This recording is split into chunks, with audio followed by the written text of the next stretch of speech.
এখানে আমি কৈছে শংকৰ গুৰুজনাই আমি নিন্দা কৰিছোঁ আৰু নিন্দা কৰি আমি পাপ কাম কৰিছোঁ। গতিকে আজি মই এই মঞ্চৰ পৰা আপোনালোকক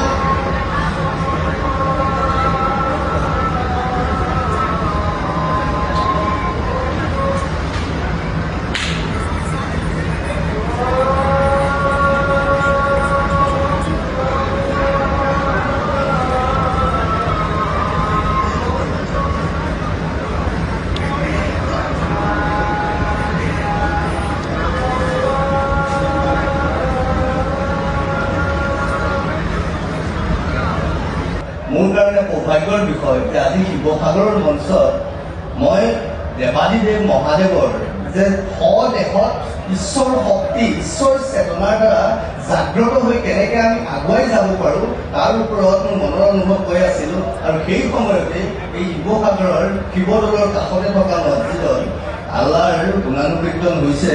ইয়াতকৈ আৰু সুন্দৰ পৰিৱেশ মোৰ কাৰণে কিবা হ'ব বুলি ভবা নাই। এয়াই ঈশ্বৰ, এয়াই সত্য, এয়াই সনাতন, এয়াই শুদ্ধ।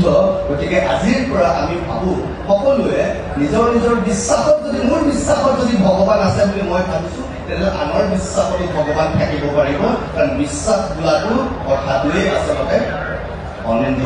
কোনোবাই কয় অন্ধবিশ্বাস, অন্ধবিশ্বাস। বিশ্বাস বোলা বস্তুটোৱেই অন্ধ, যাৰ কোনো ৰূপ নাথাকে, যাৰ কোনো স্বৰূপ নাথাকে, যাৰ একো নাথাকে, তাক কেৱল অনুভৱ কৰিব পাৰি। আৰু সেই বিশ্বাস এই পৃথিৱীত জীয়াই থকা প্ৰত্যেকজনে যি ধৰণে কৰিছে তেওঁলোকে পাইছে। আৰু সেই সনাতন চিন্তা, সেই শাশ্বত চিন্তা, সেয়াই শিৱতত্ত্ব। শিৱতত্ত্বত আমি সকলো এইখিনি কথা ক'লোঁ। এইখিনি কথা কোৱাৰ বাবে মই ক'বলৈ মোক সুবিধাকণ দিয়াৰ বাবে মই সমূহ কাৰ্যকৰ্তাৰ লগতে আৰু পুনৰ এবাৰ মই বসন্ত গগৈ ডাঙৰীয়াক আন্তৰিক ধন্যবাদ জ্ঞাপন কৰিছোঁ। আৰু সভাপতি মহোদয়, উপায়ুক্ত মহোদয়, এখানে আমি কৈছে শংকৰ গুৰুজনাই আমি নিন্দা কৰিছোঁ আৰু নিন্দা কৰি আমি পাপ কাম কৰিছোঁ। গতিকে আজি মই এই মঞ্চৰ পৰা আপোনালোকক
কোনোবাই আল্লাহ বুলি পাইছে, কোনোবাই গড বুলি পাইছে, কোনোবাই শিৱ বুলি পাইছে, কোনোবাই কৃষ্ণ বুলি পাইছে।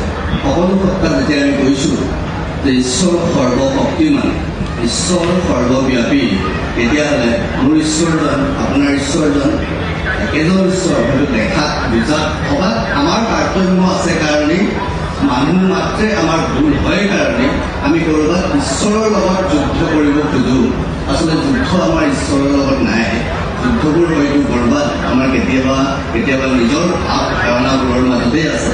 গতিকে আজি এই মঞ্চত এইখিনি সময়ত মোৰ কাৰণে সৌভাগ্যৰ বিষয় যে আজি শিৱসাগৰৰ মঞ্চত মই দেৱাদিদেৱ মহাদেৱৰ যে দেশত ঈশ্বৰ শক্তি, ঈশ্বৰ চেতনাৰ দ্বাৰা জাগ্ৰত হৈ কেনেকৈ আমি আগুৱাই যাব পাৰোঁ তাৰ ওপৰত মোৰ মনৰ অনুভৱ হৈ আছিলোঁ। আৰু সেই সময়তে এই শিৱসাগৰৰ শিৱদৌলৰ কাষতে থকা মছজিদত আল্লাহৰ গুণান কীৰ্তন হৈছে।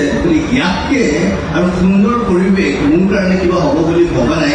এয়াই ঈশ্বৰ, এয়াই সত্য, এয়াই সনাতন, এয়াই শুদ্ধ। গতিকে আজিৰ পৰা আমি ভাবোঁ সকলোৱে নিজৰ নিজৰ বিশ্বাসত, যদি মোৰ বিশ্বাসত যদি ভগৱান আছে বুলি মই ভাবিছোঁ, তেনেহ'লে আনৰ বিশ্বাসতো ভগৱান থাকিব পাৰিব। কাৰণ বিশ্বাস বোলাটো কথাটোৱেই আচলতে অন্ধ। কোনোবাই কয় অন্ধবিশ্বাস, বিশ্বাস বোলা বস্তুটোৱে অন্ধ, যাৰ কোনো ৰূপ নাথাকে, যাৰ কোনো স্বৰূপ নাথাকে, যাৰ একো নাথাকে, তাক কেৱল অনুভৱ কৰিব পাৰি। আৰু সেই বিশ্বাস এই পৃথিৱীত জীয়াই থকা প্ৰত্যেকজনে যি ধৰণে কৰিছে তেওঁলোকে পাইছে। আৰু সেই সনাতন চিন্তা, সেই শাশ্বত চিন্তা, সেয়াই শিৱতত্ত্ব। শিৱতত্ত্বত আমি সকলো এইখিনি কথা ক'লোঁ। এইখিনি কথা কোৱাৰ বাবে মই ক'বলৈ মোক সুবিধাখন দিয়াৰ বাবে মই সমূহ কাৰ্যকৰ্তাৰ লগতে আৰু পুনৰ এবাৰ মই বসন্ত গগৈ ডাঙৰীয়াক আন্তৰিক ধন্যবাদ জ্ঞাপন কৰিছোঁ। আৰু সভাপতি মহোদয়, উপায়ুক্ত মহোদয় আয়ুষ গৰ্গ ডাঙৰীয়াক ধন্যবাদ জ্ঞাপন কৰি সকলোকে মঞ্চ